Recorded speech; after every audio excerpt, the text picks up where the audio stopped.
Assalamualaikum warahmatullahi wabarakatuh. Salam Om Swastiastu, Namo Buddhaya, salam kebajikan. Dewan juri yang kami hormati dan rekan-rekan pemerhati debat hukum, perkenalkan kami dari delegasi tim debat konstitusi UIN Raden Intan Lampung dengan saya Okta Melisa sebagai pembicara pertama. Sebelah kanan saya Juliana selaku pembicara kedua dan sebelah kiri saya Dion Indri pertama sebagai pembicara ketiga.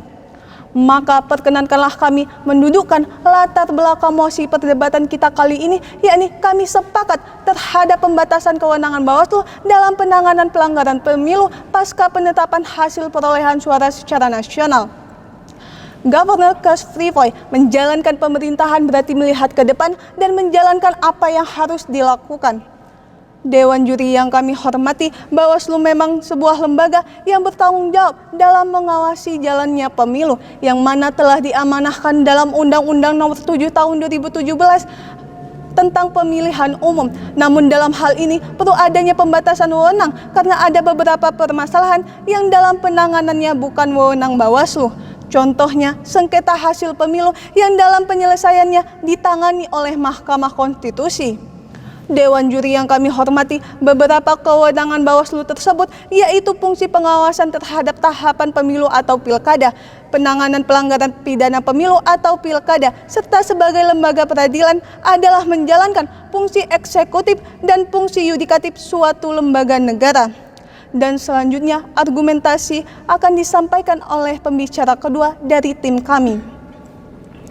Absolute set and fake expositor non indigent, sebuah dalil yang sederhana tidak membutuhkan penjelasan lebih lanjut.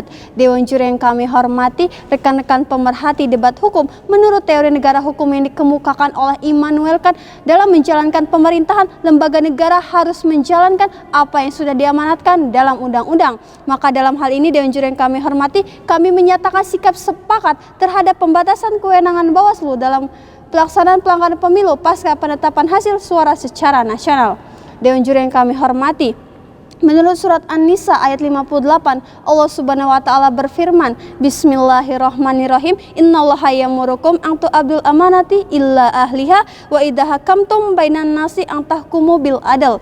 Innallaha ni'ma izukum bih, innallaha kana sami'an basira. Yang berarti sesungguhnya Allah menyuruh kamu menyampaikan amanat kepada mereka yang berhak menerimanya, dan apabila kamu menetapkan hukum di antara mereka, hendaklah kamu menetapkannya dengan adil. Sesungguhnya Allah adalah sebaik-baik yang memberikan pengajaran kepadamu. Allah Maha melihat lagi Maha pendengar.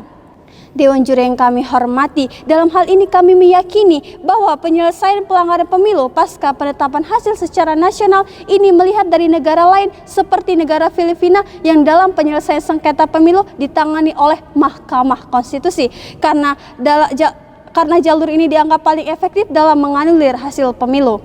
Dewan juri yang kami hormati, mengutip dari ahli hukum Universitas London Anthony Allott mengemukakan teori efektivitas hukum. Hukum akan menjadi efektif jika tujuan, keberadaan, dan penerapannya dapat mencegah perbuatan-perbuatan yang tidak diinginkan. Hukum yang efektif secara umum dapat membuat apa yang dirancang dapat diwujudkan. Argumen selanjutnya akan disampaikan oleh pembicara ketiga dari tim kami. Lex semper debit remedium, hukum selalu memberi solusi. Dewan juri yang kami hormati, benturan kekuasaan antara Mahkamah Konstitusi dan Bawaslu dalam penyelesaian perkara pelanggaran dan sengketa pemilu dipengaruhi oleh kekaburan waktu dalam menindaklanjuti laporan yang diterima. Mengingat juga di dalam Undang-Undang Nomor 7 Tahun 2017 tidak hanya diatur mengenai lembaga negara yang berhak menangani pemilu, namun juga batasan waktunya. Dewan juri yang kami hormati, menurut Montesquieu, kekuasaan yang terlalu berlebih akan menimbulkan tirani.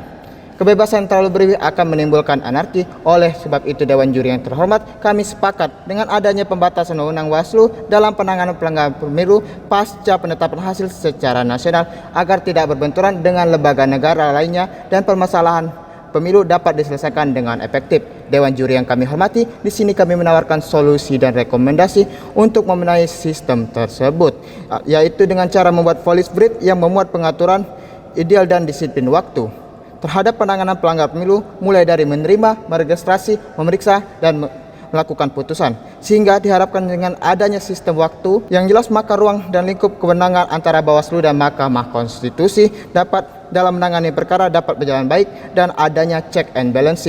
Terima kasih. Salam konstitusi. Salam